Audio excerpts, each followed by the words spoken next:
already hiding behind the enclosure as it is rolled onto the stage. The assistant is also dressed in an executioner's robe and hood, but that's not all that's hidden behind the enclosure. There's another executioner's robe and hood as well as a second magician's mask hanging on the back door. You'll find out why in a minute. Out front, the executioner puts on her hood and begins to dance around back. That's where the first switch happens. The executioner removes her hood while the second assistant takes her place and dances around to the front. Meanwhile, the magician is still locked inside. He unhooks a secret link in his chains so he can free himself from the bag and trade places with the executioner. The executioner grabs the second magician's mask and through a secret back door switches places with the magician. Once inside, the executioner puts on the magician's mask. While all this is happening, the second assistant is out front creating a diversion with a dagger. This gives the executioner enough time to finish putting on the magician's mask and get inside the bag. When the doors are open for the first time, the audience has no idea that a switch has been made. They don't realize that the original executioner is now in the bag, pretending to be the magician, while the second assistant is now disguised as the executioner. Meanwhile, the magician is hiding behind the enclosure, putting on the black robe and hood so he will look like the executioner. Now the second assistant moves behind the enclosure and hands the dagger to the magician. The magician picks up where the second assistant left off and continues around to the front. He opens the doors. The audience thinks it's our magician who's about to be unmasked, but we know better. The mask is removed, revealing the original executioner inside the bag. And with his identity still a secret, it's none other than the masked magician. You've seen magicians make doves magically appear. That's easy. Now you're going to see them disappear. The magician opens a special box. These are real doves. Nice birdie. He loads the first one into the box, then closes the lid. Now for the second dove. Easy there, little fella. In you go.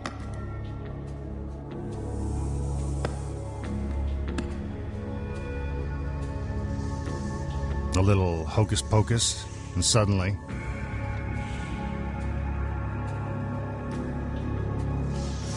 the doves are gone.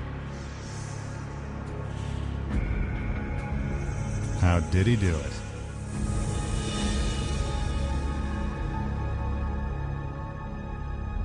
You're probably thinking the doves are up his sleeve. Well, they're not. From this angle, we can see that the doves really are loaded into the box. Here's the first one. Now the second. Don't send us any letters. They're not being hurt. The lid is secured, and now for the trick.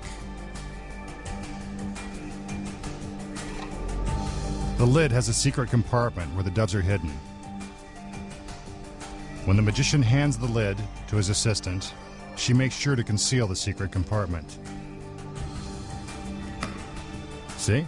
There they are. Our two feathered friends perfectly comfortable inside the lid. Not very magical, is it? Now the masked magician will perform an illusion known as the box of pain. Only a true professional should attempt a dangerous trick like this. He opens the box to prove that it is completely empty. This is the unlucky assistant who must endure the box of pain. He makes her kneel down, then puts her head inside the box, where it remains for the entire trick. She has no idea what's in store for her. The box is closed, and her wrists are handcuffed together.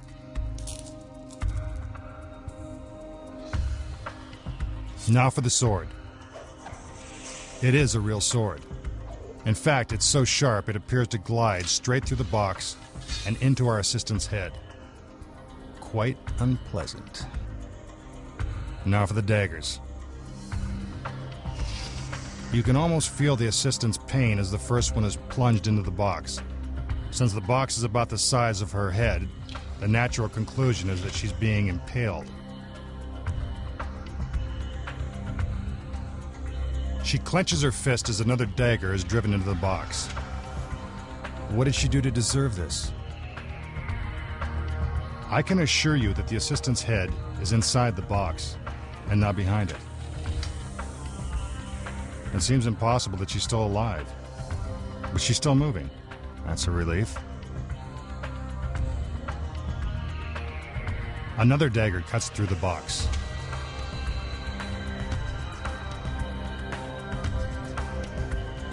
Watch as she flinches in pain when the blade is inserted. It hurts just to look at it.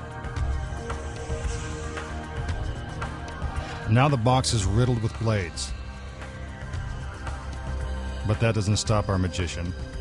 There's always room for one more.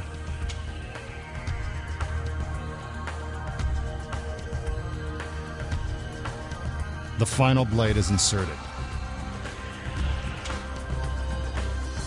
You might want to cover your eyes for the next part. It won't be pretty. But wait a minute. Her head is gone. A bizarre decapitation? Or just another trick from the masked magician? While it appears that there is no way to survive the box of pain, there actually is a logical explanation. As you can see, the box is much deeper than it appears from the front. This gives the magician plenty of room to insert the blades both in front of and behind our assistant's head. But how did he make it appear that our assistant had been decapitated? The answer is simple. Mirrors. While the magician distracts you with the handcuffs, his other assistants are actually sliding the mirrors into place on the top of the box. So instead of seeing our assistant's head, we are now seeing reflections of the inside walls of the box. From this angle, we can see the mirrors slide into place as our assistant shifts her head backward. The sword also plays an important role in this trick. It covers the seam between the two mirrors, creating the illusion that you are seeing all the way to the back of the box. As for the blades, they are carefully inserted into the box so they surround our assistant's head without cutting into her. The blades come so close that they actually pass through her hair.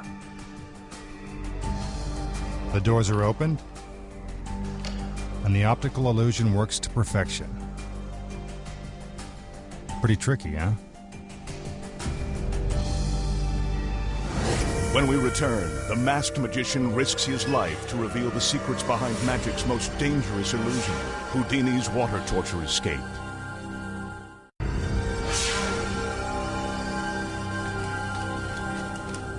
Most tricks aren't very dangerous, but this one really is. The masked magician will now risk his life to perform Houdini's famous water torture escape. He inspects the torture chamber to make sure that it is airtight. There are more than 500 gallons of water sealed inside.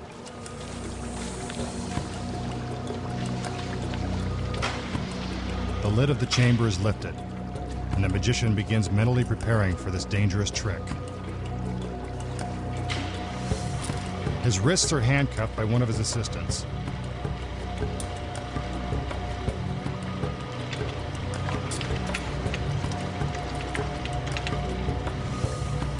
Now his feet are shackled inside the lid.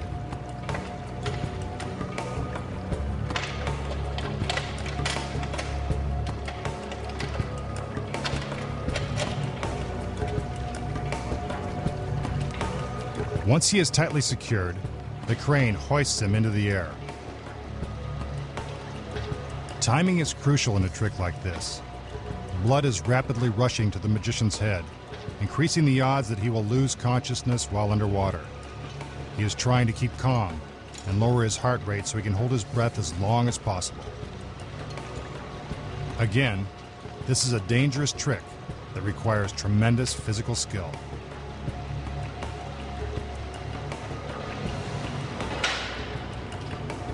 He is put into position. He takes one final breath and gives the signal that he is ready. Into the water he goes.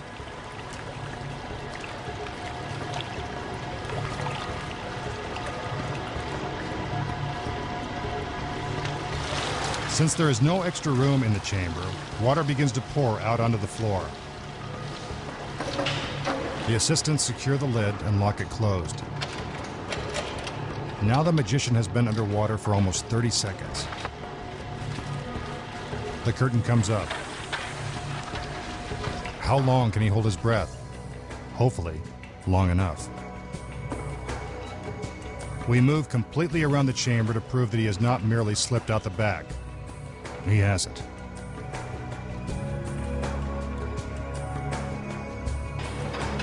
The curtain is now partially raised. The magician is still inside, struggling to escape. Will he make it? The curtain goes down again.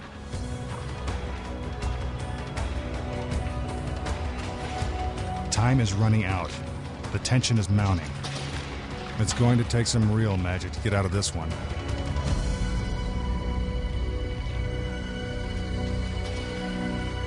The curtain goes up. But where is our magician?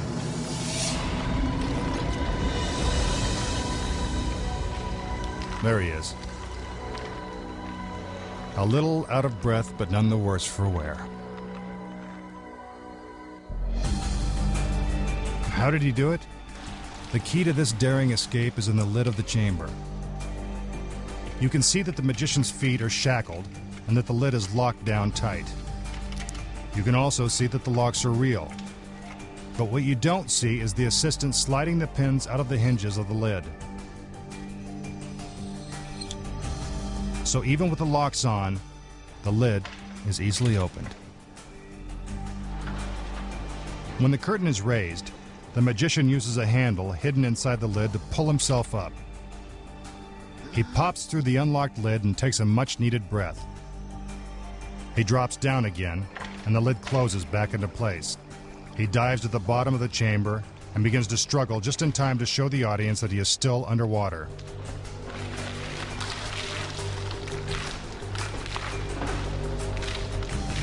When the curtain goes down again, he removes the handcuffs, which are specially rigged for just such a trick.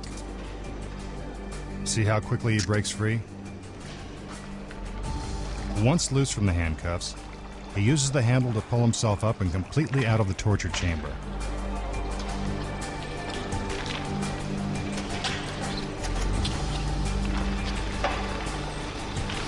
He closes the lid to make it appear as if it is still locked tight. While the audience is wondering if the masked magician is still alive, he is merely waiting for his cue.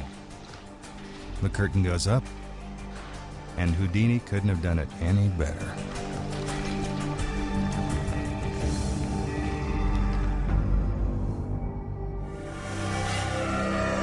Magic's biggest secrets finally revealed. We'll be back in a moment.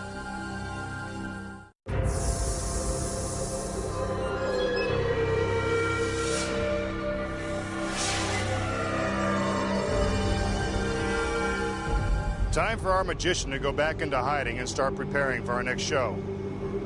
I can't wait to see what he comes up with next. I'm Mitch Pileggi. Good night.